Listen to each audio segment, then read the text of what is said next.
Student जितने बच्चे class 10th में है 2025 बोर्ड एग्जाम के पेपर देने वाले हो, तो मेरे प्यारो चीज इस वीडियो को जरूर से जरूर देख लेना। अगर पेपर के एक दिन पहले भी इस वीडियो को देख रहे हो मेरे प्यारो चलो तो पूरा वॉच करके ही जाना, क्योंकि आज मैं आप लोगों को सामाजिक विज्ञान का एक वायरल पेपर बताने वाला हूँ जो कि आपके एग्जाम में 100% बनने वाले हैं।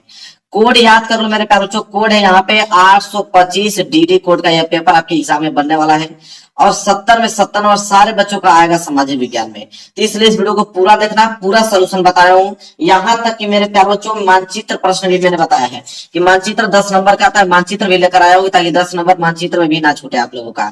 एडमिट कार्ड लेकर ही जाइएगा, आप भूलिएगा मत। एडमिट कार्ड से सही सही 10 अंकों का अनुक्रमांक यहाँ पे डालकर और अपना नाम यहाँ पे जरूर से लिख लीजिएगा। और इस पेपर को हल करने के लिए आपके पास जो समय रहेंगे वो 3 घंटे 15 मिनट का समय दिया जाएगा इस पेपर को हल करने के लिए। जब नीचे आप पढ़ोगे तो यहाँ पे आपको कुछ नोट दिया गया है। नोट में बोला है कि प्रारंभ मतलब शुरू के 15 मिनट परीक्षार्थियों को प्रश्न पत्र पढ़ने के लिए निर्धारित है। मतलब कि 15 मिनट में इस पेपर को आप पढ़ सकते हो पूरा का पूरा, और जो 3 घंटे का पूरा शेष टाइम बचेगा 3 घंटे में इस पेपर को सॉल्व करने हैं। वहीं आगे निर्देश दिया गया है, निर्देश भी पढ़ना जरूरी है। निर्देश है पहला वाला कि सभी प्रश्न अनिवार्य हैं। इसमें जितने प्रश्न दिए गए हैं सारे प्रश्न करना अनिवार्य है। वही अगर हम निर्देश दूसरे के बारे में बात करें, दूसरा निर्देश क्या बोल रहा है कि इस प्रश्न पत्र के 2 खंड, खंड अ तथा खंड ब है। मतलब यह पेपर जो है 2 खंडों में विभाजित है। एक तो खंड अ में, दूसरा खंड ब में, 2 खंडों में यह पेपर बना हुआ है। तीसरा अगर हम बात करें तो तीसरा है कि खंड अ में 1 अंक के 20 बहुविकल्पीय प्रश्न हैं जिनके उत्तर OMR उत्तर पत्रक पर देने हैं। खंड अ में आपके ऑब्जेक्टिव क्वेश्चन रहेंगे और एक ऑब्जेक्टिव क्वेश्चन 1 नंबर का पूछा जाएगा और उसका उत्तर आपको कहां पे देना होगा, OMR उत्तर पत्रक पे देना होगा। इसके बाद है चौथा निर्देश, बोला है कि खंड अ के प्रत्येक प्रश्न का निर्देश पढ़कर केवल प्रदत्त OMR उत्तर पत्रक पर ही उत्तर दें। OMR उत्तर पत्रक पर उत्तर देने के पश्चात उसे काटे नहीं तथा इरेजर तथा व्हाइटनर का प्रयोग न करें।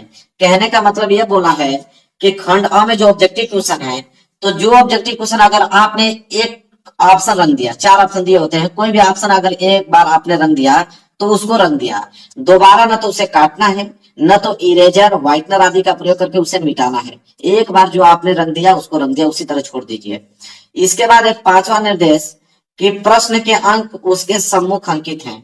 मतलब हर एक प्रश्न के आगे आपको बताया गया होगा कि वो प्रश्न 1 नंबर का है कि 2 नंबर का है कि 4 नंबर का है कि 6 नंबर का है। जितना भी नंबर का होगा वो प्रश्न उसके सामने आपको लिखा हुआ मिलेगा। इसके बाद अगला निर्देश है कि खंड ब, अब खंड ब आ गया। खंड ब में क्या है कि खंड ब में 50 अंक के वर्णनात्मक प्रश्न हैं और इस खंड में वर्णनात्मक पहला और वर्णनात्मक दूसरा तथा मानचित्र संबंधित 2 प्रश्न हैं। देखिए वर्णनात्मक पहला में आपके इतिहास भूगोल के प्रश्न रहेंगे और वर्णनात्मक दूसरा में अर्थशास्त्र और नागरिक शास्त्र के प्रश्न रहेंगे और मानचित्र संबंधित 2 प्रश्न रहेंगे। 5 नंबर इतिहास से और 5 नंबर भूगोल से मानचित्र आएगा, 10 नंबर का मानचित्र आएगा। और मानचित्र भी इस वीडियो में मैं सब कुछ बताने वाला हूँ ताकि 1 नंबर भी आप लोगों को छूटे ना। इसके बाद है अगला निर्देश, बोला है कि खंड ब में सभी प्रश्नों के उत्तर एक साथ ही करना है। खंड ब में जितने प्रश्न है उनका उत्तर एक साथ ही आपको करना है। अगला निर्देश है कि प्रथम प्रश्न से आरंभ कीजिए तथा अंतिम प्रश्न तक करते जाइए। जो प्रश्न न आता हो उस पर समय नष्ट न कीजिए। कहने का मतलब है कि प्रथम प्रश्न से आरंभ कीजिए, मतलब शुरू से लास्ट तक हल करते जाइए। जो प्रश्न नहीं आ रहा है उस पर समय नष्ट करने की जरूरत नहीं है। इसके बाद अगला है दिए गए मानचित्रों को उत्तर पुस्तिका के साथ मजबूती से संलग्न करना है। जो मानचित्र आप करोगे तो उस मानचित्र को, जो मानचित्र मैं आपको दिखा देता हूँ, ये जो मानचित्र मिलेगा जिसे मैं भर के दिखाने वाला हूँ, तो ये मानचित्र को उत्तर पुस्तिका के साथ उसको संलग्न करना है, तभी तो चेक होगा, तो एग्जामिनर नंबर देगा आप लोगों को। उसे छोड़ दोगे तो फिर गया 10 नंबर आप लोगों का। इसके बाद है लास्ट, दृष्टिबाधित परीक्षार्थियों के लिए मानचित्र कार्य के स्थान पर अलग से प्रश्न 9A तथा 9B लिखने के लिए दिए गए हैं। जो आंखों से कमजोर हैं, जिनको अच्छे से नहीं दिखता है, ठीक है, दृष्टिबाधित लोग हैं, उनके लिए अलग से मानचित्र कार्य प्रश्न में 9A और 9B दिया गया है। चलिए यहां से पेपर स्टार्ट होता है नीचे से आप लोगों का। सबसे पहले यहां से आया है खंड अ। खंड अ में देखिए बहुविकल्पीय प्रश्न सबसे पहले आया हुआ है और बहुविकल्पीय प्रश्न इतना सिंपल है कि यहीं पे याद करा दूंगा। यहीं पे आप लोगों को याद हो जाएगा। देखिए पहला प्रश्न क्या बोला है। पहला प्रश्न मेरे प्यारे बच्चों, एंथ्रेसाइट का संबंध निम्नलिखित में से किस खनिज से है? तो एंथ्रेसाइट का संबंध इन चारों ऑप्शनों में से किस खनिज से है? लौह अयस्क से, बॉक्साइट से, कोयला से कि सोना से? तो एंथ्रेसाइट का जो संबंध होता है वो कोयला से होता है। किसे? कोयला से संबंधित है मेरे प्यारे बच्चों। सी वाला ऑप्शन जो होगा बिल्कुल राइट आंसर होगा। तो एंथ्रेसाइट का संबंध किस खनिज से है? कोयला से। याद हो गया। 20 में 20 ऑब्जेक्टिव करके आना है, एक भी प्रश्न छोड़ना नहीं है आप लोगों को। इसके बाद दूसरा प्रश्न है, देखिए उसके सामने लिखा हुआ ना 1 नंबर का, तो ये बताया कि हर एक प्रश्न के आगे आपको लिखा हुआ मिलेगा कि वो प्रश्न कितने नंबर का है। दूसरा है कि निम्नलिखित में से किस वर्ष बांग्लादेश ग्रामीण बैंक की स्थापना की गई? तो किस वर्ष बांग्लादेश ग्रामीण बैंक की स्थापना किया गया था? कौन सा सन वो था? तो सन 1970 ईस्वी में। 1970 ईस्वी में बांग्लादेश ग्रामीण बैंक की स्थापना की गई। चलिए वही आगे बढ़ेंगे और तीसरा प्रश्न देखेंगे। तीसरा प्रश्न देखिए क्या बोला है। तीसरा प्रश्न है कि निम्नलिखित में से कौन सा खनिज धात्विक है? अब इन चारों ऑप्शनों से बताना कि धात्विक खनिज कौन सा है। अभ्रक, लौह अयस्क, कोयला की चूना पत्थर। ठीक है, इन चारों ऑप्शनों में से कौन सा धात्विक खनिज है? तो वह है आप लोगों का लौह अयस्क। क्या है? लौह अयस्क जो है धात्विक खनिज है। बी वाला ऑप्शन जो होगा बिल्कुल राइट आंसर हो जाएगा। क्लियर है? समझ में आ रहा है आप लोगों को? चौथा प्रश्न देखिए क्या है। निम्नलिखित में से कौन सी रबी फसल है? तो रबी की फसल बताना है। ये भी प्रश्न 1 नंबर का ही है। चलिए ऑप्शन देखते हैं कि रबी की फसल कौन है। देखिए 4 ऑप्शन दिया है ना, चावल दिया है, मोटे अनाज, चना दिया है, कपास। तो इन चारों ऑप्शन में से रबी की फसल बताना है। तो रबी की फसल सिंपल चना, चना जो है रबी की फसल है। सी वाला ऑप्शन जो होगा बिल्कुल राइट आंसर हो जाएगा। वहीं आगे बात करें क्वेश्चन नंबर 5वें को लेकर, बोला है कि निम्नलिखित में से किस राज्य में सीढ़ीदार, सीढ़ीदार मतलब सोपानी खेती की जाती है? तो सीढ़ीदार खेती किस राज्य में किया जाता है मेरे प्यारे बच्चों? आपको मालूम है उत्तराखंड में, क्योंकि उत्तराखंड में पहाड़ी एरिया है और पहाड़ी एरिया में मेरे प्यारे बच्चों वहां पे सीढ़ीदार खेती की जाती है ताकि पानी के बहाव अच्छे से हो पाए, पानी रुके ना। ठीक है, तो सीढ़ीदार खेती की जाती है मेरे प्यारे बच्चों, क्योंकि देखिए वहां पे क्या है कि पहाड़ जैसे है, तो पहाड़ जैसे है तो पानी क्या होगा, रुकेगा नहीं, पानी पूरा का पूरा नीचे आ जाएगा। तो वहां पे सीढ़ी बनाया जाता है कि पानी थोड़ा सा थोड़ा ठहरे, हर स्थान पे पानी ठहरे थोड़ा से, ताकि वहां फसल अच्छे से हो पाए। ठीक है, चलिए आगे देखते हैं। प्रश्न नंबर 6 क्या है कि श्रीलंका में कौन सा बहुसंख्यक वर्ग है? तो श्रीलंका में बहुसंख्यक वर्ग कौन सा चलता है? तमिल, सिंहली, ईसाई कि मुस्लिम? तो श्रीलंका में बहुसंख्यक वर्ग है आप लोगों का सिंहली। कौन? सिंहली। बी वाला ऑप्शन जो होगा बिल्कुल राइट आंसर हो जाएगा। समझ में आ रहा है मेरे प्यारे बच्चों? बहुत अच्छी बात है, आगे बढ़िए। पूरा का पूरा 20 में 20 ऑब्जेक्टिव करके आना है, एक प्रश्न छोड़िएगा मत। 7वां प्रश्न देखिए क्या है। निम्नलिखित में से कौन सा विषय संघ सूची में है? तो ये 4 विषय हैं, प्रतिरक्षा, शिक्षा, कृषि, व्यापार। इसमें से कौन सा विषय जो है वह संघ सूची में है? तो संघ सूची में मेरे प्यारे बच्चों वो है आपका प्रतिरक्षा। प्रतिरक्षा, ए वाला ऑप्शन जो है बिल्कुल राइट आंसर हो जाएगा। वहीं आगे बढ़ेंगे और अगला प्रश्न देखेंगे, प्रश्न नंबर 8। प्रश्न नंबर 8 है कि 1944 में ब्रेटन वुड्स सम्मेलन कहाँ आयोजित किया गया? तो ब्रेटन वुड्स सम्मेलन वो भी 1944 में कहाँ पे आयोजित किया गया था? तो वह किया गया था अमेरिका में। कहाँ पे? अमेरिका में। बी वाला ऑप्शन जो होगा बिल्कुल राइट आंसर हो जाएगा, अमेरिका। आगे बढ़ेंगे और अगला प्रश्न देखेंगे मेरे प्यारे बच्चों, प्रश्न नंबर 9। प्रश्न नंबर 9 है कि निम्नलिखित में से किसे 1871 में जर्मनी का प्रथम सम्राट घोषित किया गया?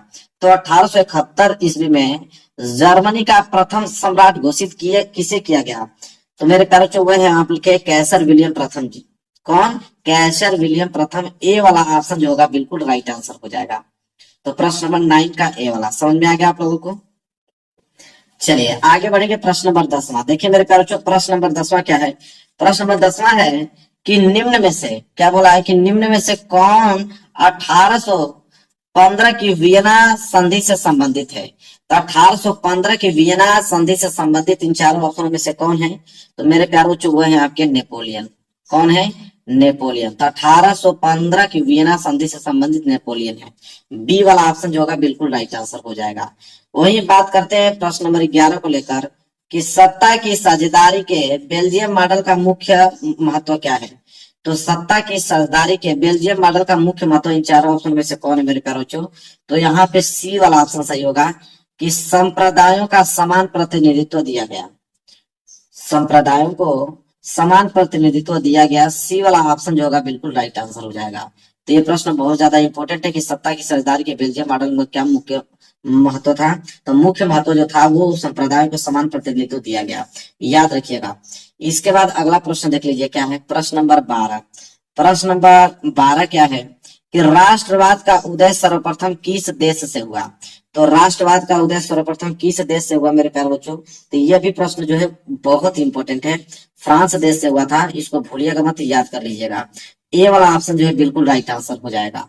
आगे बढ़ेंगे, अगला प्रश्न देखिए, प्रश्न नंबर 13 क्या बोला है, बोला कि मृदा किस प्रकार का प्राकृतिक संसाधन है।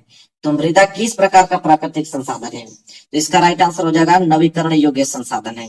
कैसा संसाधन है, तो नवीकरण योग्य संसाधन है। ये वाला ऑप्शन जो है बिल्कुल राइट आंसर हो जाएगा। आगे बढ़ते हैं और अगला प्रश्न देखेंगे, प्रश्न नंबर 14 क्या है कि निम्नलिखित में से पंजाब में भूमि संकुचन का मुख्य कारण क्या है। तो पंजाब में भूमि संकुचन का मुख्य कारण इन चारों ऑप्शन में से कौन है, तो वह है आपका अधिक सिंचाई। क्या है मेरे प्यारे बच्चों, अधिक सिंचाई। बी वाला ऑप्शन जो है बिल्कुल राइट आंसर हो जाएगा। तो पंजाब में भूमि संकुचन के मुख्य कारण अधिक सिंचाई, बी वाला ऑप्शन। वही बात करते हैं प्रश्न नंबर 15 को लेकर। तो प्रश्न नंबर 15 है कि भारत के किस राज्य की शिशु मृत्यु दर निम्नवत है। तो भारत की बात कर रहा है कि भारत के किस राज्य की जो शिशु मृत्यु दर है वह निम्नवत है, कम है। चलिए ऑप्शन देखते हैं। तो देखिए ऑप्शन में केरल, बिहार, पंजाब, हरियाणा, चार ऑप्शन दिया है ना, तो केरल, ठीक है, ये वाला ऑप्शन जो है बिल्कुल राइट आंसर होगा। केरल राज्य की जो शिशु मृत्यु दर है वो सबसे कम है। 16वां प्रश्न देखिए क्या है कि इटली का एकीकरण कब पूरा हुआ। तो इटली का एकीकरण किस सन में पूरा हुआ मेरे प्यारे बच्चों, 1871 ईस्वी में जाके कंप्लीट हुआ इटली का एकीकरण। ये वाला ऑप्शन जो है बिल्कुल राइट आंसर हो जाएगा। इटली का एकीकरण कब पूरा हुआ, 1871 में। बात करते हैं अगला प्रश्न, प्रश्न नंबर 17 को लेकर। प्रश्न नंबर 17 है कि जलियांवाला बाग की घटना कब हुई। तो जलियांवाला बाग की घटना मेरे प्यारे बच्चों 13 अप्रैल 1919 ईस्वी, 13 अप्रैल 1919 ईस्वी, याद रखिएगा इस डेट को, जलियांवाला बाग की घटना। आगे बढ़ेंगे, प्रश्न नंबर 18 देखिए क्या है। प्रश्न नंबर 18 है रोलेट एक्ट कब पारित हुआ। तो रोलेट एक्ट कब पारित हुआ मेरे प्यारे बच्चों, तो सन 1919 ईस्वी में। ए वाला ऑप्शन जो है बिल्कुल राइट आंसर हो जाएगा। आगे बढ़ेंगे, अगला प्रश्न देखिए, प्रश्न नंबर 19 बोला कि असहयोग आंदोलन का मुख्य कारण क्या था। तो असहयोग आंदोलन का जो मुख्य कारण था वो खिलाफत आंदोलन था। क्या था मेरे प्यारे बच्चों, खिलाफत आंदोलन। सी वाला ऑप्शन जो है बिल्कुल राइट आंसर हो जाएगा। तो असहयोग आंदोलन का मुख्य कारण खिलाफत आंदोलन। 20वां लास्ट ऑब्जेक्टिव प्रश्न देखिए, बोला है कि वंदे मातरम गीत का लेखक कौन था। तो वंदे मातरम गीत के लेखक जो थे वो बंकिम चंद्र चटर्जी, ठीक है, क्या थे, बंकिम चंद्र चटर्जी। ए वाला ऑप्शन जो है बिल्कुल राइट आंसर हो जाएगा। तो यहाँ 20 ऑब्जेक्टिव क्वेश्चन मैंने बता दिया, 20 के 20 ऑब्जेक्टिव सही होके आना चाहिए। 20 के 20 ऑब्जेक्टिव आप लोगों का पूरा सही होना चाहिए मेरे प्यारे बच्चों, क्योंकि पूरा आंसर मैंने बता दिया है। अब हम देखेंगे इधर खंड ब वाले प्रश्न को। देखिए यहाँ से स्टार्ट होता है आप लोगों का खंड ब। खंड ब में है वर्णनात्मक प्रश्न, और वर्णनात्मक प्रश्न में सबसे पहले मेरे प्यारे बच्चों लघुत्तरीय प्रश्न यहाँ से स्टार्ट हुआ है। कौन सा, लघुत्तरीय प्रश्न। और लघुत्तरीय प्रश्न में बोला यहाँ पे कि निम्नलिखित प्रश्नों के उत्तर प्रत्येक लगभग 80 शब्दों में दीजिए। मतलब हर एक प्रश्न का उत्तर आपको लघुत्तरीय वाला 80 शब्दों में देना होगा। तो भाई 80 शब्द मतलब कुछ बड़ा आंसर आप लोगों को लिखना होगा, क्योंकि 4 नंबर के लिए प्रश्न है। देखिए पहला प्रश्न क्या बोला यहाँ पे कि भारत में राजनीतिक क्षमता के विकेंद्रीकरण के पीछे क्या मूल सोच थी। ठीक है, प्रश्न 4 नंबर के लिए है। अगर ये प्रश्न नहीं कर पाते हो तो अथवा करके एक ऑप्शन और दिया गया है कि भारत में केंद्र और राज्यों के बीच सत्ता के बंटवारे के किन्हीं 2 विशेषताओं का उल्लेख करना है। और ये भी प्रश्न कितने नंबर के लिए है, 4 नंबर के लिए है। तो दोनों में से कोई एक ही प्रश्न आपको करना है, जो मन करे वो कर लीजिएगा। मैं दोनों का आंसर बताता हूँ, दोनों का आंसर बताऊंगा, जो आपको आसान लगेगा वो कर लीजिएगा। तो सबसे पहले हम लोग देखने वाला है कि भारत में राजनीतिक क्षमता के विकेंद्रीकरण के पीछे क्या मूल सोच थी। तो चलिए इसका आंसर देखते हैं।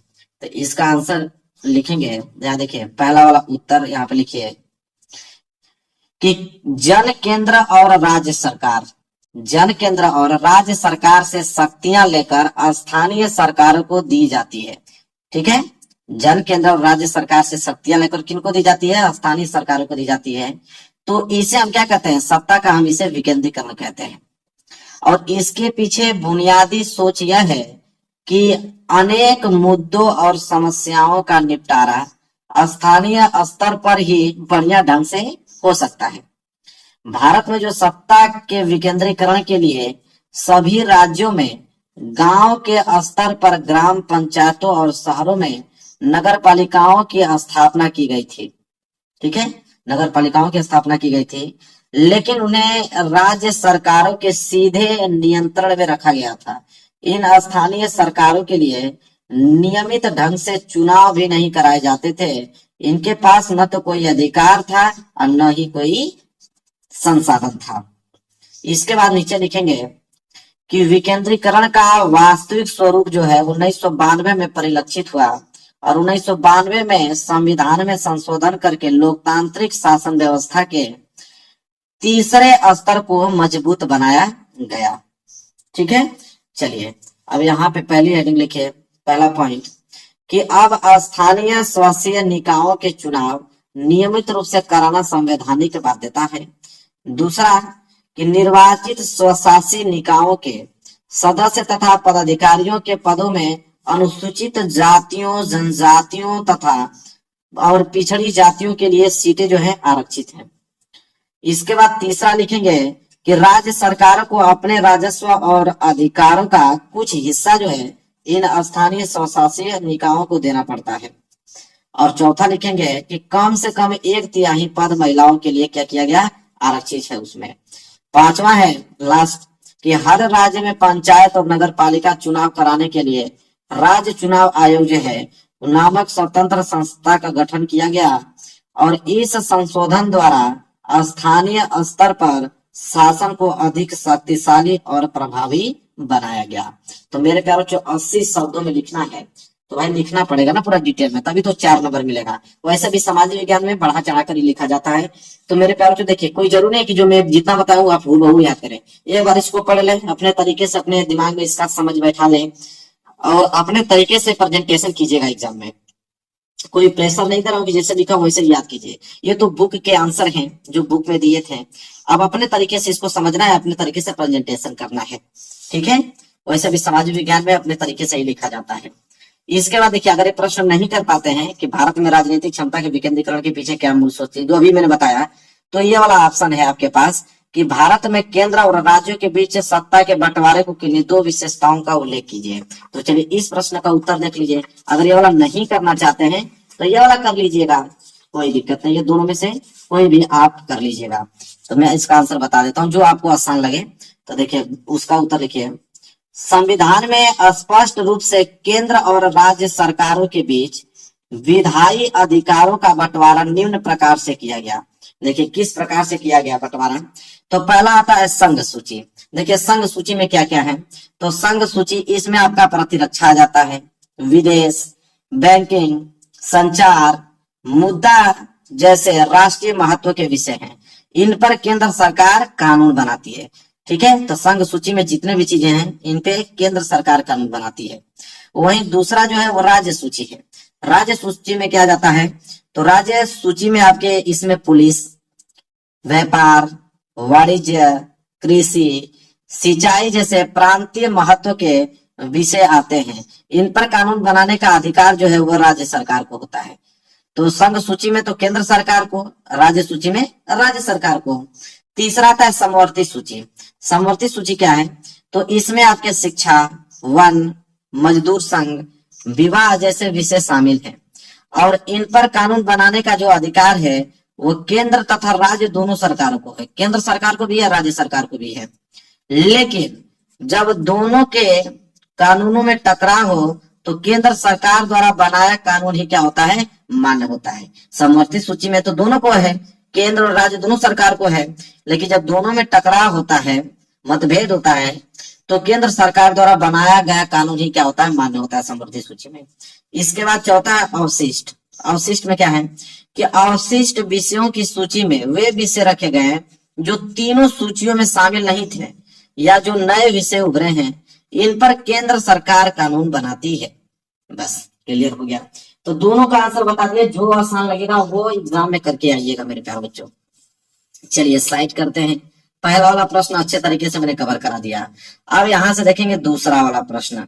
दूसरा वाला प्रश्न क्या है कि एक संसाधन के रूप में मिट्टी के महत्व का उल्लेख करें तथा भारत में पाई जाने वाली किन्हीं दो प्रकार की मिट्टियों का वर्णन कीजिए।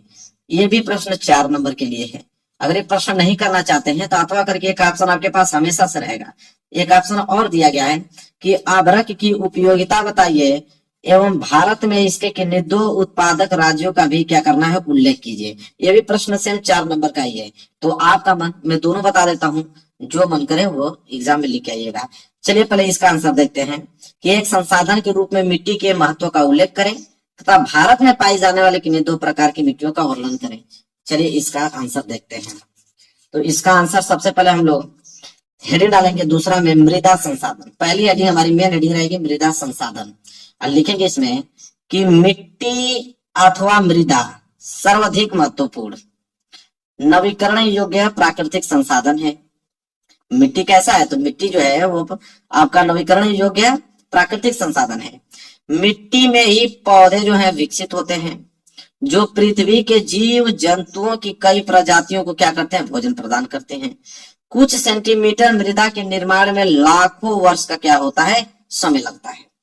और उसमें मृदा का प्रकार भी पूछा था कि 2 मृदा के प्रकार भी बताइए। चलिए तो पहला लिख लीजिए जलोढ़ मृदा, और जलोढ़ मृदा हेडिंग डालने के बाद लिखिए इसमें कि भारत का संपूर्ण जो उत्तरी मैदान है वो जलोढ़ मृदा से बना है। तो भारत का जो पूरा का पूरा उत्तरी मैदान है वो किस मृदा से बना हुआ है, जलोढ़ मृदा से बना हुआ है। और यह मृदा जो है हिमालय के 3 महत्वपूर्ण नदी, कौन, सिंधु, गंगा और ब्रह्मपुत्र, 3 नदियों द्वारा लाए गए निक्षेपों से बनी है। जलोढ़ मृदा जो है वह सिंधु, गंगा, ब्रह्मपुत्र नदियों से लाए गए निक्षेपों से बना हुआ है। और जलोढ़ मृदा में आपके रेत, सिल्ट, मृत्तिका के विभिन्न अनुपात पाए जाते हैं, जिस कारण यह बहुत ही क्या है, उपजाऊ होती है। इसमें आपके पोटास, फास्फोरस और चूना होता है। यह मृदा जो है गन्ने, चावल, गेहूं और अन्य अनाजों तथा दलहन फसलों की खेती के लिए क्या है, उपयुक्त होती है। तो यह तो था जलोढ़ मृदा। एक मृदा और पूछा, चलिए एक मृदा और जिक्र कर लेते हैं। चलिए मेरे प्यारों से एक मृदा और इसमें इंक्लूड कर लीजिए, काली मृदा। हेडिंग डालिए काली मृदा। अब इसमें लिखेंगे कि इन मृदाओं का रंग जो है काला है। इन मृदाओं का रंग काला है। इन्हें रेंगर मृदाएं भी कहा जाता है। काली मृदा कपास की खेती के लिए जो है उचित समझी जाती है। काली मृदा जो है कपास की खेती के लिए अच्छी मानी जाती है। और इस प्रकार की मृदा जो है वो दक्कन पठार के क्षेत्र के पश्चिमी भागों में पाई जाती है। दक्कन पठार के पश्चिमी भाग में पाई जाती है। और ये मृदाएं आपके देखिए महाराष्ट्र में भी, सौराष्ट्र, मालवा, मध्य प्रदेश, छत्तीसगढ़ के पठार में पाई जाती हैं। और ये मृदाएं किससे मिलकर बनी होती हैं, कैल्शियम कार्बोनेट, मैग्नीशियम, पोटास और चूने जैसे पौष्टिक तत्वों से परिपूर्ण होती हैं। तो यह है काली मृदा। क्लियर है। चलिए ये भी प्रश्न मैंने बता दिया। अगर ये प्रश्न नहीं करना चाहते हैं दूसरा वाला, तो अथवा करके एक प्रश्न और दिया है कि अभ्रक की उपयोगिता बताइए एवं भारत में इसके किन्हीं दो उत्पादक राज्यों का भी उल्लेख कीजिए। ये भी प्रश्न 4 नंबर के लिए ही है। तो चलिए इसका उत्तर देख लेते हैं। तो देखिए अथवा करके मैं लेके आया हूं, अथवा वाला उत्तर यहाँ पे है। सबसे पहले तो आप हेडिंग डालोगे अभ्रक किसे कहते हैं, तो हेडिंग डालोगे अभ्रक, लिखेंगे इसमें अभ्रक अथवा अभ्रके प्लेटो अथवा पत्रण क्रम के रूप में प्राप्त होता है। अभ्रक जो है अभ्रके प्लेटो या उसे पत्रक क्रम के रूप में प्राप्त होता है। इसका चादरों के रूप में सरलता से निर्माण किया जा सकता है, मतलब इसको बहुत ज्यादा पतला किया जा सकता है अभ्रक को। तो वही कह रहा है कि इसका चादरों के रूप में सरलता से निर्माण किया जा सकता है। और अभ्रक की जो परतें हैं इतनी पतली हो सकती हैं कि थोड़ी मोटाई हो तो कुछ सेंटीमीटर में हजारों परतें जो है शामिल हो सकती हैं। अभ्रक जो है पारदर्शी होता है, जिसे हम आर पार दे सकते हैं। इतना पतला हो जाएगा कि उसे हम आर पार दे सकते हैं। इसका रंग जो है काला, हरा, लाल, पीला, भूरा इत्यादि होता है, मतलब इतने रंगों का होता है अभ्रक। यह विद्युत का क्या होता है मेरे प्यार, जो कुचालक होता है। और यह इसका सर्वाधिक उत्कृष्ट गुण है। ठीक है। ऊर्जा ह्रास के निम्न गुणांक तथा उच्च वोल्टेज के प्रतिरोधक गुणों के कारण इसका उपयोग विद्युत तथा इलेक्ट्रॉनिक उद्योगों में सर्वाधिक होता है। ठीक है। इसके बाद लिखेंगे कि छोटा नागपुर का पठार जो है, जो कि झारखंड में पड़ता है, तो छोटा नागपुर का पठार का उत्तरी हिस्सा अभ्रक का शीर्षस्थ भंडार है, मतलब सबसे ज्यादा वहीं पाया जाता है अभ्रक। फिर बिहार की अगर हम बात करें तो बिहार, झारखंड की कोडरमा, गया, हाजरीबाग, पेटी अग्रणी अभ्रक का उत्पादक क्षेत्र है। जितने भी उत्पादक क्षेत्र सभी मैंने बता दिया। राजस्थान के अजमेर के आसपास अभ्रक उत्पादक क्षेत्र है। इसके अतिरिक्त अगर हम बात करें तो आंध्र प्रदेश की नेल्लोर अभ्रक की पेटी भी महत्वपूर्ण अभ्रक उत्पादन पेटी है। ठीक है, क्लियर हो गया, पूरा का पूरा डिटेल में बता दिया। तो दोनों मैंने बता दिया, जो भी करना होगा कर लीजिएगा। अब हम आगे बढ़ते हैं तीसरे प्रश्न की तरफ। देखिए तीसरा प्रश्न क्या है मेरे प्यारे बच्चों। तीसरा में भी दो प्रश्न दिया है। पहला तो बोला है कि राष्ट्रीय आय तथा प्रति व्यक्ति आय में विभेद कीजिए, अंतर बताना है कि राष्ट्रीय आय किसे कहते हैं, प्रति व्यक्ति आय किसे कहते हैं। इसके बाद बोला है कि देशों की स्थिति की तुलना के लिए इनमें से कौन सी विधि जो है बेहतर है। और यह प्रश्न 4 नंबर के लिए पूछा गया है। यह प्रश्न नहीं करना चाहते हो तो अथवा करके एक ऑप्शन और आपके पास है, क्या है कि विदेशी व्यापार से आप क्या समझते हैं। विदेशी व्यापार को अनुकूल बनाने के लिए कोई दो सुझाव देना है, और यह प्रश्न भी 4 नंबर के लिए है। तो दो प्रश्न आपके पास हो गए, या तो ये वाला कीजिए या तो ये वाला। पहले हम उत्तर देखेंगे इसका कि राष्ट्रीय आय तथा प्रति व्यक्ति आय में विभेद कीजिए और देशों की स्थिति की तुलना के लिए इनमें से कौन सी विधि जो है बेहतर है। तो इसको पहले इसका आंसर देख लेते हैं। तो सबसे पहले आप तीसरे का हेडिंग सबसे पहले आप बनाओगे राष्ट्रीय आय। हेडिंग आपकी पहली क्या रहेगी, राष्ट्रीय आय। समझिए राष्ट्रीय आय किसे कहते हैं। बोला है पहला पॉइंट राष्ट्रीय आय में कि राष्ट्रीय आय अथवा लाभांश उत्पादन के साधनों द्वारा किसी एक निश्चित समय में प्राय एक वर्ष में उत्पादन किए गए पदार्थ की सेवा की वास्तविक या शुद्ध मात्रा होती है। ठीक है, ये पहली पॉइंट है राष्ट्रीय आय में। वहीं अगर दूसरा बात करें, दूसरा पॉइंट लिखिए राष्ट्रीय आय में कि राष्ट्रीय आय जो है वो किसी देश में वर्ष भर उत्पादित की गई वस्तुओं एवं सेवाओं के मौद्रिक मूल्य का संपूर्ण योग होता है। ठीक है, एक वर्ष में कितना अपने वस्तुओं का, ठीक है, मौद्रिक मूल्य का संपूर्ण योग होता है। कितना वस्तुओं का निर्यात करके आपने कितना पैसा इकट्ठा किया है, ठीक है, उसका संपूर्ण योग ही राष्ट्रीय आय कहलाता है। तीसरा यह है कि राष्ट्रीय आय, क्या बोला है कि राष्ट्रीय आय में वृद्धि आर्थिक विकास की सूचक नहीं है, क्योंकि राष्ट्रीय आय बढ़ने के साथ साथ यदि जनसंख्या भी बढ़ती जा रही है तो सही अर्थों में आर्थिक विकास नहीं हो पा रहा है। और आर्थिक आय बढ़ रही है उसके साथ साथ जनसंख्या भी बढ़ रही है, तो सही मायनों में अगर हम बात करें तो उस समय आर्थिक विकास नहीं हो पा रहा है। अब हम हेडिंग डालेंगे प्रति व्यक्ति आय, क्योंकि अंतर बताना था। तो प्रति व्यक्ति आय, राष्ट्रीय आय हो गया, प्रति व्यक्ति आय किसे कहते हैं देखिए।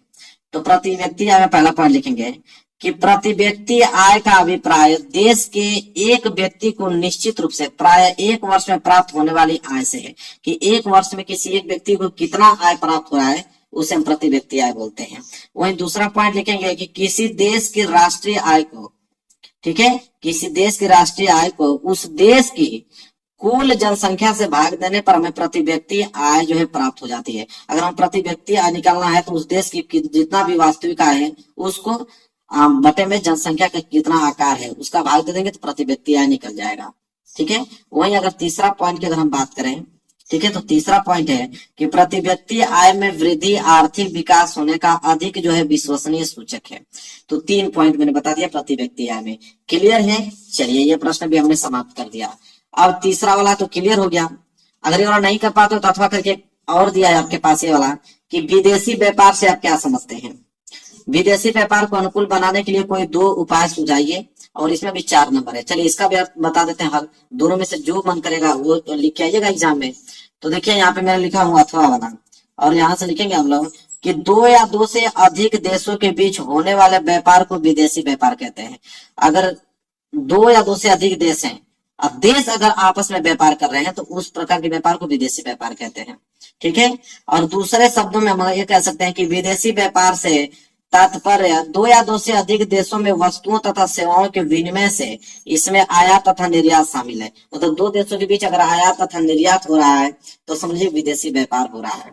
विदेशी निवेश को आकर्षित करने के लिए भारत सरकार द्वारा उठाए गए कदम जो है वो निम्नलिखित हैं। तो कौन से कदम उठाए गए हैं भारत सरकार द्वारा, चलिए उनको देखते हैं। तो देखिए पहला है पहला है कि विदेशी निवेश के प्रतिबंध को हटाया गया, जो विदेशी निवेश के प्रतिबंध लगाए थे उनको हटा दिया गया। दूसरा जो है तकनीकी तथा विदेशी कच्चे माल के आयात पर से प्रतिबंध हटाया गया, जो कच्चे माल पे आयात लगाए गए थे उसको प्रतिबंध को हटा दिया गया। और तीसरा उद्यमों को स्थापित करने के लिए लाइसेंसिंग प्रथा को हटाया गया। उद्यमों को अगर स्थापित करने के लिए पहले लाइसेंस की जरूरत पड़ती थी, लेकिन लाइसेंसिंग को भी क्या किया दिया गया, उस प्रथा को भी हटा दिया गया। क्लियर है। चलिए अब बात करेंगे प्रश्न नंबर 4। प्रश्न नंबर तीसरे का दोनों मैंने बता दिया। प्रश्न नंबर 4 देखेंगे, और प्रश्न नंबर 4 है मेरे प्यारे बच्चों कि प्रथम विश्व युद्ध के पश्चात होने वाली महामंदी के कारणों की समीक्षा कीजिए। और ये प्रश्न 4 नंबर के लिए है, तो पहले इसका उत्तर देख लेते हैं, फिर इसके बाद अथवा वाला देखेंगे। तो प्रथम विश्व युद्ध के पश्चात होने वाली महामंदी के कारणों की समीक्षा करना है, और ये भी प्रश्न 4 नंबर के लिए है। तो लिखेंगे चौथा प्रश्न का उत्तर। देखिए 1929 में महामंदी आई थी, तो लिखेंगे 1929 की महामंदी का जो प्रभाव है वो भारत पर भी क्या किया पड़ा, भारत पर भी पड़ा।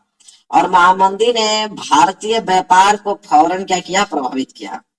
1928 से लेकर 1934 के बीच देश के जो आयात निर्यात थे वो घटकर कितने हो गए, लगभग आधे रह गए थे।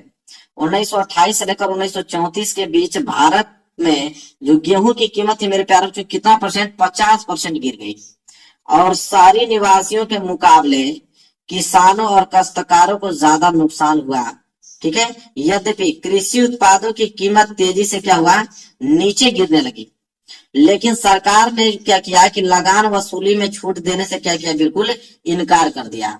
सबसे बुरी मार उन काश्तकारों पर पड़ी जो विश्व बाजार के लिए क्या करते थे, उपज पैदा करते थे। टाट का निर्यात बंद होने से कच्चे पटसन की कीमतों में 60% से ज्यादा जो है वो गिरावट आ गई। मंदी के इन्हीं सालों में भारत जो है वो कीमती धातुओं खासतौर सोने का निर्यात करने लगा था। समझिए इतनी गिर गया था, इतना महामंदी आ गया था कि कीमती धातुओं का भी निर्यात करने लगा भारत, सोने को। 1931 में मंदी अपने चरम पर थी और ग्रामीण जो है वो भारत तो असंतोष व उथल पुथल के दौर से क्या हो रहा था, गुजर रहा था। यह मंदी शहरी भारत के लिए अधिक दुखदायी नहीं रही। कीमतें गिरते जाने के बावजूद भी शहरों में रहने वाले ऐसे लोगों की हालात ठीक रही जिनकी आय निश्चित थी। मतलब जो सरकारी नौकरी करने वाले थे, जिनकी आय फिक्स थी, उनकी हालात तो बिल्कुल क्या थी, सही थी। क्लियर है मेरे प्यारे बच्चों। चलिए तो चौथा वाला प्रश्न हो गया ना कि प्रथम विश्व युद्ध के पश्चात होने वाली महामंदी के कारणों की समीक्षा कीजिए। अगर ये प्रश्न नहीं करना चाहते तो अथवा करके एक प्रश्न और दिया है, चलिए उसको देखते हैं। देखिए वो प्रश्न क्या है कि 1928 से लेकर 1934 के मध्य होने वाली महामंदी का भारतीय अर्थव्यवस्था पर पड़ने वाले प्रभावों की समीक्षा कीजिए। मतलब प्रश्न सेम वही है, महामंदी वाला ही है, लेकिन पूछा है इसमें प्रश्न को चेंज थोड़ा सा किया है कि 1928 से लेकर 1934 के बीच जो महामंदी आई थी तो भारतीय अर्थव्यवस्था पर उसका क्या प्रभाव पड़ा, ये बताइए। 4 नंबर के लिए प्रश्न है, तो चलिए देखते हैं इसका उत्तर। तो देखिए अथवा वाला उत्तर में यहाँ लिख लेके आया, अथवा वाला देखेंगे कि महामंदी ने भारतीय व्यापार को प्रभावित कर 1928 से लेकर 1934 के बीच देश का जो आयात निर्यात घटकर क्या रह गया, लगभग आधा रह गया था।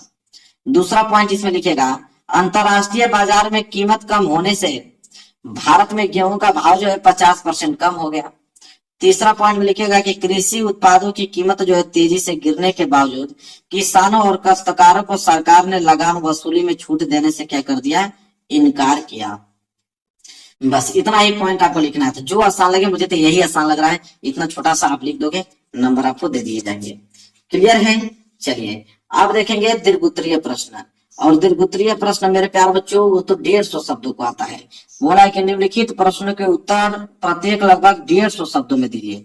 वो तो 80 शब्दों में था, ये तो 150 शब्दों में। तो भाई उत्तर इसके बड़े होने वाले हैं क्योंकि 6 नंबर वाले प्रश्न आ गया है। 5वां प्रश्न यहाँ से स्टार्ट होता है कि सत्याग्रह का क्या अर्थ है। महात्मा गांधी द्वारा चलाए गए 3 सत्याग्रह आंदोलनों का विश्लेषण कीजिए। और ये प्रश्न कितने नंबर के लिए, 6 नंबर के लिए। तो पहले इसको देखेंगे फिर अथवा वाला देखेंगे। तो सत्याग्रह का क्या अर्थ है, महात्मा गांधी द्वारा चलाए गए 3 सत्याग्रह आंदोलनों का विश्लेषण करना है और 150 शब्दों में लिखना है मेरे प्यारों। 6 नंबर के लिए प्रश्न है। चलिए देखेंगे इसका उत्तर लिखिए। प्रश्न नंबर 5वां का यहाँ पे 5वां का उत्तर लिखिए कि सत्याग्रह के विचार का मूल आधार सत्य की शक्ति पर आग्रह तथा सत्य की खोज करना है। गांधी जी इसके प्रबल समर्थक थे तथा उन्होंने इसकी व्याख्या इस प्रकार की। तो गांधी जी इसके जो है प्रमुख प्रबल थे, ठीक है, उसके समर्थक थे, क्योंकि जितना भी सत्याग्रह आंदोलन चलाए सब महात्मा गांधी जी चलाए थे। देखिए आगे लिखे, सक्रिय राजनीति में भाग लेने से पहले, सक्रिय राजनीति में भाग लेने से पहले महात्मा गांधी ने अपने गुरु, उनके गुरु कौन थे, गोपाल कृष्ण गोखले, तो अपने गुरु गोपाल कृष्ण गोखले के कहने पर उन्होंने क्या किया, भारत को भ्रमण किया, मतलब भारत घूमे। इस दौरान उन्होंने कई स्थानों पर सत्याग्रह आंदोलन चलाए, जिनमें से प्रमुख है। तो कौन कौन से सत्याग्रह आंदोलन उन्होंने चलाया, तो पहला डालिए चंपारण सत्याग्रह आंदोलन। तो चंपारण सत्याग्रह क्या है, तो चंपारण सत्याग्रह हेडिंग डाल के लिखेगा। 1917 ईस्वी में इन्होंने बिहार के चंपारण क्षेत्र का दौरा किया और वहां के किसानों को दमनकारी बागान व्यवस्था के खिलाफ सत्याग्रह करने के लिए क्या किया, प्रेरित किया। यह है चंपारण सत्याग्रह। वहीं बात करें, एक वर्ष बाद उन्होंने गुजरात सत्याग्रह आंदोलन किया। 1918 ईस्वी में गुजरात के खेड़ा जिले में किसानों की मदद के लिए सत्याग्रह किया, क्योंकि फसल खराब हो जाने और प्लेग की महामारी के कारण किसान लगान नहीं चुका पा रहे थे, जबकि सरकार उनसे जबरन लगान वसूली कर रही थी। उसके समक्ष उन्होंने गुजरात सत्याग्रह आंदोलन किया। तीसरा उन्होंने किया अहमदाबाद सत्याग्रह आंदोलन 1918। उसी वर्ष 1918 ईस्वी में अहमदाबाद के सूती कपड़ा कारखानों में कार्य करने वाले मजदूरों के हितों की रक्षा के लिए उन्होंने सत्याग्रह आंदोलन किया। तो तीनों मैंने बता दिया मेरे प्यारे बच्चों, लिख लीजिएगा। अगर ये प्रश्न नहीं करना चाहते हो पांचवा वाला जो अभी मैंने बताया है, तो अथवा करके एक ऑप्शन तो आपको फिर मिला है, क्या है कि असहयोग आंदोलन कब चलाया गया। तो असहयोग आंदोलन भी महात्मा गांधी ही चलाए थे। तो असहयोग आंदोलन कब चलाया गया और इस आंदोलन के किन्हीं दो कारणों की विवेचना कीजिए, और ये भी प्रश्न 6 नंबर के लिए है। तो चलिए इसका उत्तर देख लेते हैं, जो आसान लगेगा वो करके आइएगा एग्जाम में। तो देखिए अथवा वाला का उत्तर यहां से लिखना प्रारंभ कीजिए कि अंग्रेजों के अत्याचार के राष्ट्रपति महात्मा गांधी ने 1 अगस्त 1920 को असहयोग आंदोलन शुरू किया था। तो असहयोग आंदोलन कब शुरू हुआ, 1 अगस्त 1920 को।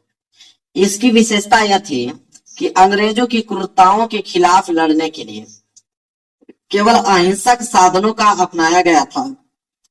नई दिल्ली अंग्रेजों के अत्याचार के राष्ट्रपति महात्मा गांधी ने 1 अगस्त 1920 को असहयोग आंदोलन शुरू किया था, ठीक है। इसके बाद असहयोग आंदोलन प्रारंभ हुआ, जिसके कारण निम्नलिखित हैं। कौन से कारण थे जिसके वजह से असहयोग आंदोलन शुरू हुआ, तो पहला कारण तो था खिलाफत आंदोलन, मतलब खिलाफत का मुद्दा, ठीक है। दूसरा है पंजाब में सरकार की बर्बर कार्रवाई के विरुद्ध न्याय प्राप्त करना, और अंततः, ठीक है, तीसरा है स्वराज की प्राप्ति करना। तो 3 ऐसे कारण थे जिनके वजह से असहयोग आंदोलन शुरू हुआ। और अगली हेडिंग होगा कि इस आंदोलन के परिणाम निम्नवत है, मतलब जब ये आंदोलन हुआ तो इसके क्या परिणाम निकल के आए। तो पहला यह हुआ कि जनता का अपार सहयोग मिला, मतलब इसमें बहुत सारी जनता शामिल हुआ, गांधी जी का साथ दिया। दूसरा है कि देश की शिक्षण संस्थाएं, जो शिक्षा वाली संस्था थी, लगभग बंद सी हो गई थी उस समय जब आंदोलन चला गया, क्योंकि छात्रों ने उनका त्याग कर दिया था। इस आंदोलन को चलाने के लिए वो सब अपना जो संस्थान था उसको बंद कर दिए, पढ़ाई लिखाई छोड़ दिए थे उस समय। तीसरा है कि राष्ट्रीय शिक्षा के एक नए कार्यक्रम की शुरुआत की गई, और इस सिलसिले में काशी विद्यापीठ और जामिया मिलिया जैसे संस्थानों की क्या हुई, स्थापना हुई। चौथा है कितने लोगों ने तो सरकारी नौकरियां छोड़ दी थी, विदेशी वस्त्रों की होली जो है वो जलाने लगी, ठीक है। इसके बाद पांचवा है कि इस आंदोलन में हिंदू और मुसलमानों दोनों ने एक होकर क्या किया था, भाग लिया था। तो क्लियर है मेरे प्यार, तो यह है इस आंदोलन के परिणाम। तो मैंने दोनों प्रश्न बता दिया, जो प्रश्न करना होगा पांचवा में से वो करके आइएगा, 6 नंबर दे दिए जाएंगे आपको।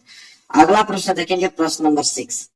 देखिए मेरे प्यार, जो प्रश्न नंबर 6 क्या है, प्रश्न नंबर 6 है कि भारतीय समाज में जाति प्रथा अभी भी प्रचलित है। भारतीय समाज में जाति प्रथा अभी भी प्रचलित है, इसके कारण क्या है और इसको समाप्त करने के 2 उपाय बताइए, और ये प्रश्न 6 नंबर के लिए है। अगर ये नहीं करना चाहते तो अथवा करके एक दिया है, लेकिन पहले हम इसका उत्तर देखेंगे कि भारतीय समाज में जाति प्रथा अभी भी प्रचलित है, इसके कारण क्या है और इसको समाप्त करने के 2 उपाय पूछा है। तो चलिए इसका उत्तर लिखेंगे हम लोग कि आधुनिक भारत में जाति की संरचना और जाति व्यवस्था में भारी बदलाव आया है, किंतु फिर भी समकालीन भारत से जाति प्रथा विदा नहीं हुई है। जातिगत असमानता के कुछ पुराने पहलू अभी भी बरकरार हैं, जिसमें से पहला है मेरे प्यारे बच्चों कि अभी भी ज्यादातर लोग अपनी जाति या कबीलों में ही क्या करते हैं, शादी करते हैं। दूसरा यह है कि संवैधानिक प्रावधानों के बावजूद छुआछूत की प्रथा अभी भी पूरी तरह जो है वो समाप्त नहीं हुई है।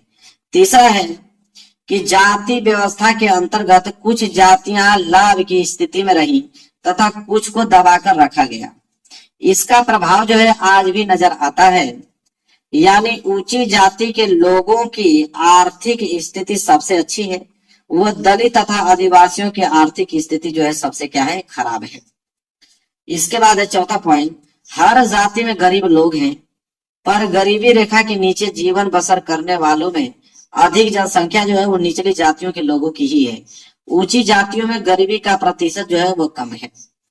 इसके बाद पांचवा पॉइंट है कि आज सभी जातियों में अमीर लोग हैं, पर यहाँ भी ऊंची जाति वालों का अनुपात जो है बहुत ज्यादा है और निचली जातियों का अनुपात जो है वो कम है। अगला पॉइंट लिखिए 6 पॉइंट कि जो जातियां पहले से ही शिक्षा के क्षेत्र में आगे थी, आधुनिक शिक्षा व्यवस्था में भी उन्हें का बोलबाला है। जिन जातियों को पहले शिक्षा के वंचित रखा जाता था, उनके सदस्य अभी भी पिछड़े हुए हैं। आज भी जाति आर्थिक हैसियत के निर्धारण के में बहुत महत्वपूर्ण भूमिका निभाती है, क्योंकि अभी भी जातिगत असमानताएं क्या है, जारी है। इसके बाद हेडिंग डालेंगे, उसमें बोला था ना कि जाति प्रथा को समाप्त करने के उपाय, तो जाति प्रथा को समाप्त करने के उपाय हेडिंग बना के लिखेंगे, जाति प्रथा को समाप्त करने के उपाय निम्नवत हैं। कौन कौन से हैं? तो पहला यह है कि अंतर जातीय विवाहों को प्रोत्साहन देकर जातिवाद को रोका जा सकता है। जब एक जाति के लोग दूसरी जाति में विवाह संबंधों की स्थापना करेंगे तो जातिवाद की समाप्ति स्वतः ही हो जाएगी, मतलब एक कास्ट के लोग दूसरे कास्टों में शादी करें। दूसरा है कि जातिवाद को रोकने के लिए शिक्षा का स्तर इतना ऊंचा उठना चाहिए कि लोग जातीय संकीर्णता से क्या हो, दूर रहें। चलिए, ये भी प्रश्न क्लियर हो गया मेरे प्यारे बच्चों। तो प्रश्न नंबर 6, अगर ये नहीं करना चाहते हो तो अथवा करके एक ऑप्शन और दिया है ये वाला कि भारत में महिलाओं के प्रति भेदभाव के तरीकों का वर्णन कीजिए। और ये प्रश्न 6 नंबर के लिए है कि भारत में महिलाओं के प्रति भेदभाव के तरीकों का वर्णन करना है। तो चलिए देखते हैं इसको, जो मन करेगा वो एग्जाम में लिख के आइएगा। मैं दोनों का आंसर बताता चल रहा हूँ। देखिए यहाँ पे है अथवा वाला, ठीक है, अथवा वाला उत्तर में लिखिए कि हमारे देश में आजादी के बाद से महिलाओं की स्थिति में जो है कुछ सुधार हुआ है, पर वे अभी भी पुरुषों से काफी जो है वो पीछे हैं। हमारा समाज अभी भी पितृ प्रधान है। महिलाओं के साथ अभी भी कई तरह के भेदभाव होते हैं। जैसे पहला पॉइंट लिखेंगे इसमें कि जनगणना 2011 के अनुसार महिलाओं की साक्षरता की दर अब भी मात्र 64.6% है, जबकि पुरुषों में अगर हम बात करें तो 80.9% है। स्कूल पास करने वाली लड़कियों की एक सीमित संख्या ही उच्च शिक्षा की ओर कदम बढ़ा पाती है। अभी भी माँ बाप अपने संसाधनों को लड़के लड़की दोनों पर बराबर खर्च करने की जगह लड़कों पर जो है वो ज्यादा खर्च करना पसंद करते हैं। दूसरा पॉइंट हम लोग लिखेंगे कि साक्षरता दर कम होने के कारण जो ऊंची तनख्वाह वाले लोग और ऊंचे पदों पर पहुंचने वाली महिलाओं की संख्या जो है बहुत कम है।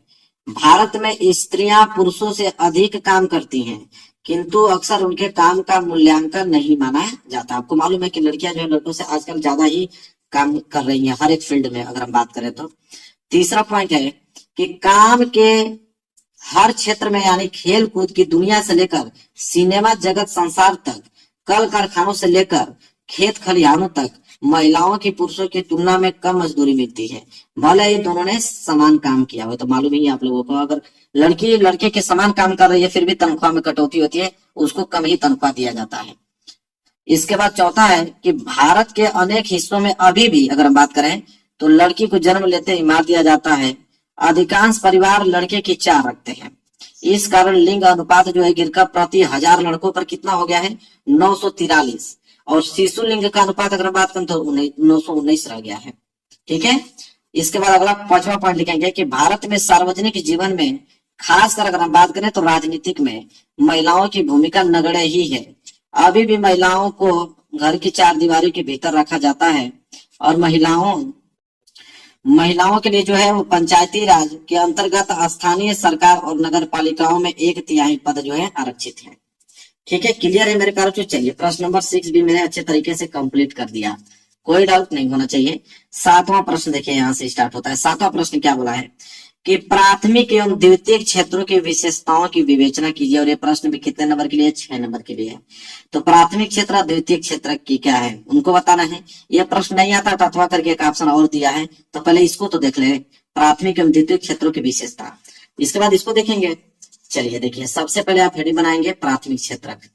हेडिंग क्या रहेगी आपकी? प्राथमिक क्षेत्र। उसमें पहला पॉइंट लिखेंगे कि इसे कृषि और सहयोगी सेवा क्षेत्र के रूप में जाना जाता है। प्राथमिक क्षेत्र को कृषि और सहयोगी सेवा क्षेत्र के रूप में जाना जाता है। दूसरा है कि यह क्षेत्र प्राकृतिक संसाधनों का दोहन करके वस्तुओं तथा सेवाओं का क्या करता है? उत्पादन करता है। इसके बाद तीसरा है, यह क्षेत्र असंगठित होता है और पारंपरिक तकनीकों का क्या करता है? प्रयोग करता है।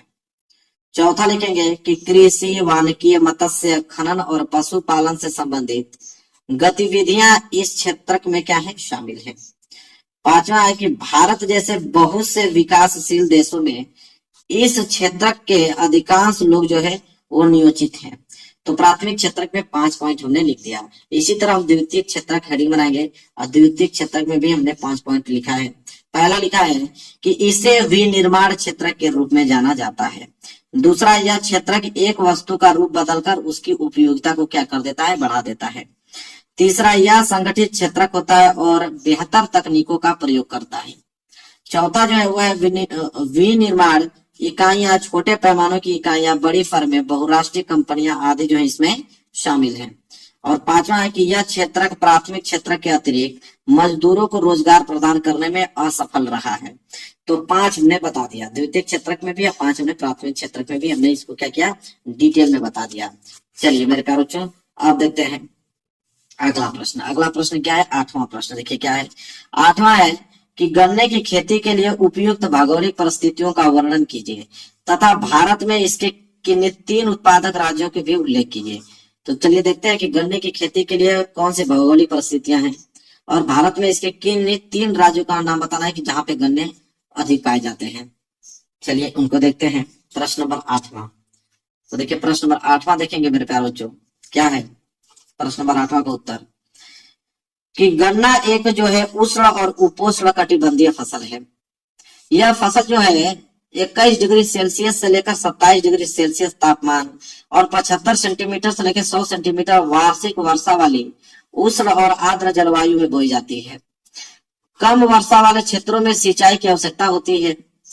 इसे अनेक मिट्टियां में उगाया जा सकता है। इसके लिए बुआई से लेकर कटाई तक काफी शारीरिक श्रम की आवश्यकता होती है। गन्ना चीनी, गुड़, खाटसारी और सीरा बनाने के काम आता है। उत्तर प्रदेश, महाराष्ट्र, कर्नाटक, तमिलनाडु, आंध्र प्रदेश, तेलंगाना, बिहार, पंजाब और हरियाणा गन्ना के जो है वो मुख्य उत्पादक राज्य हैं। बस इतना ही आप लोगों को लिखना है इसमें। अगर 8वां अगर करते हो तो अच्छी बात है, नहीं करते हो तो अथवा करके एक ऑप्शन और दिया है कि भूक्षरण से आप क्या समझते हैं, इसे रोकने के लिए कोई 4 उपाय बताइए। ठीक है, तो चलिए देखते हैं कि भूक्षरण क्या है। ठीक है, और इसे रोकने के लिए 4 उपाय हमें बताना है। चलिए देखते हैं उसको। तो देखिए अथवा करके हेडिंग पहले लिखेंगे मिट्टी के कटाव अथवा भूक्षरण के अर्थ। ठीक है, कि भूक्षरण है क्या, तो लिखेंगे यहां से उत्तर में कि मिट्टी के कटाव का अर्थ है भूमि की उर्वरा शक्ति का नष्ट होना। दूसरे शब्दों में अगर हम कहें तो मिट्टी की ऊपरी परत के कोमल तथा उपजाऊ कणों को प्राकृतिक कारकों जैसे जल, नदी, वर्षा, वायु या प्रक्रमों द्वारा एक स्थान से हटाया जाना ही भूमि का ह्रास या कटाव कहलाता है। मतलब जल के कारण, जल के बहाव के कारण नदी अगर ज्यादा बढ़ जा रही है, बाढ़ आ जा रहा है या वर्षा अधिक हो रही है, वो वायु तूफान आ जा रहा है, तो उससे जो मिट्टी बहा के ले जाता है, ठीक है, तो वही तो कहलाता है मेरे प्यारे बच्चों भूक्षरण। यह कटाव जो है अत्यधिक उपजाऊ भूमि को शीघ्र ही बंजर बना देता है। भारत में लगभग 1/4 कृषि भूमि भूमि कटाव से क्या है प्रभावित है? असम, पश्चिम बंगाल, उत्तर प्रदेश, मध्य प्रदेश, पंजाब, हरियाणा आदि राज्य भूमि कटाव की समस्याओं से अत्यधिक क्या है प्रभावित है। इसके बाद लिखेंगे मृदा अपरदन के कारण भूमि कृषि योग्य नहीं रहती है, उसकी उपजाऊ शक्ति जो है वो समाप्त हो जाती है। मृदा अपरदन को रोकना आवश्यक है, इसके लिए निम्नलिखित उपाय किए जा सकते हैं। कौन कौन से उपाय किए जा सकते हैं, चलिए उनको देखते हैं। तो देखिए पहला उपाय क्या है, तो पहला उपाय है कि वनारोपण या काफी मात्रा में पेड़ लगाने से मृदा अपरदन की प्रक्रिया रोकी जा सकती है। पेड़ों का बंजर भूमि तथा पहाड़ी ढालों पर लगाना अधिक लाभदायक सिद्ध होता है और इस ढंग से वायु अपरदन को भी रोका जा सकता है। वही अगर हम दूसरा बात करें तो कह रहा है कि ढाल वाली भूमि जैसे समोच्च रेखाओं के समानांतर हल चलाने से ढाल के साथ जल बहाव की गति जो घटती है, इसे समोच्च जुताई कहा जाता है। तीसरा आप लिखेंगे कि ढाल वाली भूमि पर सोपान बनाए जा सकते हैं। सोपान कृषि मृदा अपरदन को नियंत्रित करती है। पश्चिमी और मध्य हिमालय में सोपान अथवा सीढ़ीदार खेत जो है वो काफी विकसित है। इसके बाद है चौथा कि बड़े खेतों को पट्टियों में बांधकर फसलों के बीच घास की पट्टियां उगाई जाती हैं। यह पौनों द्वारा जलित बल को कम करती हैं। इस तरीके की कृषि को पट्टी कृषि हम लोग कहते हैं। तो चलिए आठवें वाला भी हमने पूरा का पूरा बता दिया, आठवां प्रश्न भी। तो आठवां प्रश्न भी समाप्त हो गया। चलिए नौवां प्रश्न देखते हैं। चलिए देखिए नौवां प्रश्न में मानचित्र संबंधी प्रश्न आ गया। अब मानचित्र संबंधी प्रश्न है। नौवां प्रश्न क्या है कि बोला है कि निर्देश में कि प्रश्न 9A तथा 9B मानचित्र संबंधी प्रश्न है। देखिए बोला है जिसमें 9A बोला है कि निम्नलिखित स्थानों को भारत के लिए दिए गए रेखा मानचित्र इस चिन्ह द्वारा नाम सहित दर्शाइए। सही नाम तथा सही अंकन के लिए आधे आधे अंक निर्धारित हैं। ठीक है, कह रहे कि मानचित्र पे इस चिन्ह द्वारा आपको दर्शाना है। सही नाम बताओगे तो आधे अंक दिए जाएंगे, सही लोकेशन बताओगे तो आधे अंक दिए जाएंगे, दोनों मिला के 1 नंबर मिल जाएगा आप लोगों को। देखिए पहला वाला प्रश्न 9A में क्या है कि वह स्थान जहां भारतीय राष्ट्रीय कांग्रेस का अधिवेशन सितंबर 1920 में हुआ। तो भारतीय राष्ट्रीय कांग्रेस का अधिवेशन वो भी सितंबर 1920 में हुआ। कहाँ पे, तो कलकत्ता में हुआ था। कहाँ पे मेरे प्यारे बच्चों, कलकत्ता में हुआ था। तो कलकत्ता तो आप नाम सही बता दिया आपने, लेकिन इसको मानचित्र में दर्शाएंगे कलकत्ता है कहाँ। ठीक है, तो मानचित्र में दिखाता हूँ। देखिए मानचित्र है, ये वाला लोकेशन आप देख रहे हो, ये वाला लोकेशन है कलकत्ता। तो यहाँ पे इस लोकेशन को इस तरह गोला घेर दीजिए और यहाँ पे तीर का निशान देके यहाँ पे कलकत्ता लिख दीजिए और यह है 9 का पहला। ठीक है, समझ में आ गया आप लोगों को, इसी तरह करना है। इसी प्रकार दूसरा प्रश्न है कि वह स्थान जहां महात्मा गांधी ने नमक कानून तोड़ा। तो नमक कानून तो दांडी में तोड़ा था, तो यहाँ पे लिखेंगे दांडिया। तो वह स्थान जहां महात्मा गांधी ने नमक कानून तोड़ा दांडी है। तो आप दांडी देखेंगे इस लोकेशन में दांडी है कहाँ। तो ये वाला लोकेशन आप देख रहे हो, ये लोकेशन दांडी का है। तो यहाँ लिख के एरो दांडी लिखोगे और 9 का दूसरा है यह, तो 9वें का दूसरा है दांडिया। तो इस प्रकार लिखना है आप लोगों को, नंबर पूरे दिए जाएंगे आपको। बात करें आगे, अगला प्रश्न देखिए क्या है। तीसरा वाला प्रश्न बोला कि वह स्थान जहां जलियांवाला बाग की घटना घटी। तो जलियांवाला बाग की घटना अमृतसर में। कहाँ पे मेरे प्यारे बच्चों, अमृतसर में। अब अमृतसर तो नाम आपने सही बता दिया, अब इसका लोकेशन भी आपको बताना पड़ेगा। चलिए अमृतसर का लोकेशन में दिखाता हूँ। ये देखिए यह वाला लोकेशन जो है अमृतसर का है। तो 9वें का तीसरा यहाँ पे लिखना पड़ेगा, 9वें का तीसरा अमृतसर। क्लियर है, चलिए आगे बढ़ेंगे। चौथा प्रश्न देखिए क्या है। चौथा है वह स्थान जहां महात्मा गांधी का किसान सत्याग्रह आंदोलन हुआ। तो महात्मा गांधी का किसान सत्याग्रह आंदोलन का हुआ खेड़ा में, जो कि कहाँ पड़ता है, गुजरात में। तो लिखेंगे खेड़ा और कोष्टक में लिख दीजिएगा गुजरात। कहाँ पड़ता है मेरे पास जो खेड़ा, जो कि गुजरात में। तो चलिए अब हम लोग खेड़ा गुजरात को लोकेशन देखेंगे। तो ये वाला देखिए दांडी के जस्ट ऐसे ऊपर बढ़ेंगे तो खेड़ा है। ठीक है, गुजरात, तो गुजरात को लोकेशन है जो कि खेड़ा। तो 9वें का चौथा खेड़ा कोष्टक में गुजरात, ऐसे लिखना है आप लोगों को। आगे बढ़ेंगे, पांचवा प्रश्न इसका देखिए क्या है। पांचवा है कि वह जिला जहां चौरी चौरा की घटना घटी। तो चौरी चौरा घटना गोरखपुर में। कहाँ पे, गोरखपुर। गोरखपुर कहाँ है, उत्तर प्रदेश में। तो यहाँ पे हो जाएगा गोरखपुर। तो चौरी चौरा घटना कहाँ घटी? गोरखपुर में मेरे प्यारे बच्चों। तो गोरखपुर का लोकेशन देख लीजिए, यह वाला लोकेशन गोरखपुर का है। तो 9 का 5वां, 9वें का 5वां यहाँ पे गोरखपुर। तो ठीक है, तो 9A का हमने पूरा का पूरा 5 नंबर क्लियर करा दिया। अब स्टार्ट होता है यहाँ से 9 का B। तो 9 का B है कि दिए गए भारत के मानचित्र में निम्नलिखित को दर्शाइए। क्या दर्शाना है? पहला बोला है कि उत्तर प्रदेश की राजधानी बताना है, कि उत्तर प्रदेश की राजधानी नगर इस चिन्ह द्वारा नाम सहित बताइए। तो उत्तर प्रदेश की राजधानी सबको मालूम है कि यहाँ पे है लखनऊ। तो उत्तर प्रदेश की राजधानी लखनऊ है। तो अब लखनऊ को इस चिन्ह को दर्शाना होगा। तो चलिए देखते हैं भाई उसको, लखनऊ को इस चिन्ह से। तो देखिए ये वाला, इसे नहीं, ये वाला लोकेशन लखनऊ का है। तो 9 का पहला लखनऊ, जो कि उत्तर, ये वाला जितना भी आपको गैप दिख रहा है ऐसा उत्तर प्रदेश का क्षेत्र है।